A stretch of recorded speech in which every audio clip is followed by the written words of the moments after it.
Hey, Rick McBride here with your Property Masters and 5 minutes of free time McBride Realty Group. First, we would like to apologize for not being here last week. We were at GARD, which is Great American Realtor Days in Tallahassee, and running around lost in the capital all week long, meeting with our representatives to discuss the key issues that are important to housing and the real estate industry in general, but especially for you. So then by the time we got back, of course, we were overwhelmed with work, but we apologize. We are back, and we will be here all week. GARD, what is GARD? GARD is the Great American Realty Days, and it's where all the realtors descend on Tallahassee to meet with our representatives. The Florida Association of Realtors identifies key issues, and we meet with our individual reps depending on what association we're in, and discuss our key issues and make sure that they're aware that we are watching them, basically. The association that we are members of is the West Florida Association of Realtors.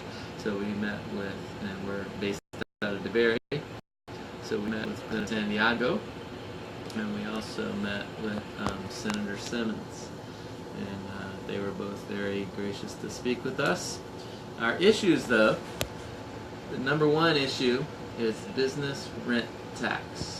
Currently, Florida charges a 6% business rent tax. It is the only state in the union that does that. This tax is collected on leases.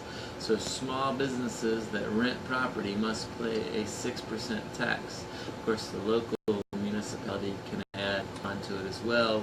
Around here, it's 7.5% tax.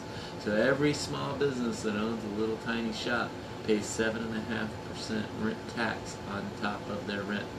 Again, we are the only state in the union that charges this tax.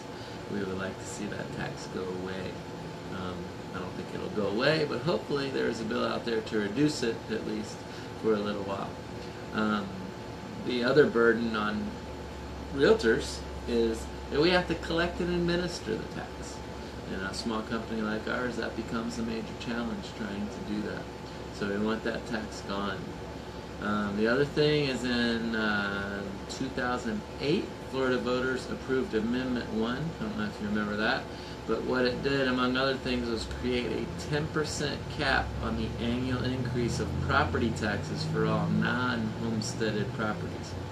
We all know we have a 3% cap on our homestead properties. They can only go up 3% in the taxes no matter what.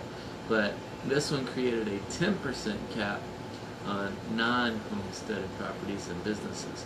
Hasn't really been an issue because properties haven't gone up that much, but with properties shooting up, this is scheduled to sunset in January 1st of 2019, and if it does, you'll see taxes go through the roof on investment properties, and that will cause that will probably cause a lot of chaos in the real estate market, a lot of sales. It'll hurt the real estate market in general, which hurts you personally, and additionally will hurt the economy, because the economy is so dependent on real estate. So we would like to just see a cap on that cap made permanent, maximum of 10% on non-homesteaded properties. The other thing is affordable housing. In the early 1990s, state and local governments set up trust funds for homeowners. You probably have heard these referred to as SHIP funds. They're down payment assistance to help people get into a home, get families into a home, because owning a home is where we start to build wealth. This gets people a foot in the door, literally, of their homes. This money is collected during transactions through dock stamps. Any of you have bought a piece of property have paid dock stamps. However, every year, lawmakers raid these funds and they spend them elsewhere. And we need to make sure that that stops. This money is dedicated to assist those who need it to purchase a house, and it is good for the overall economy to have as many homeowners as we can. There's been a number of water policy issues, water policy bills out there. Florida Realtors obviously supports clean water, and so as do we.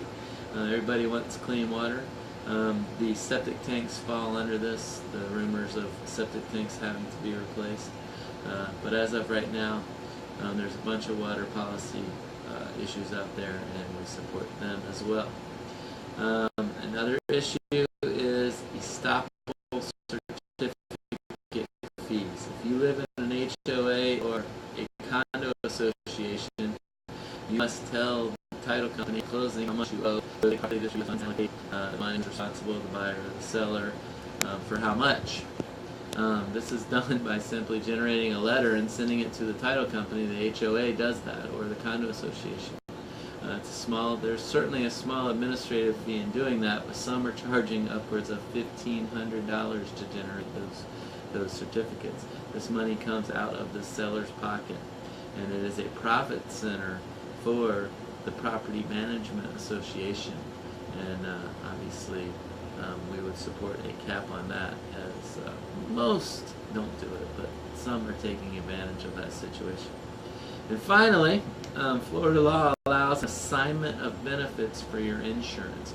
So let's say you had a catastrophe, you can just sign over your benefits to the contractor so that the insurance company pays the contractor directly. Sounds good, right?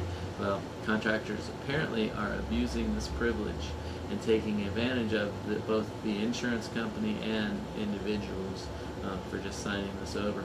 So legislation is needed to implement reforms aimed at reducing fraud and abuse associated with these claims.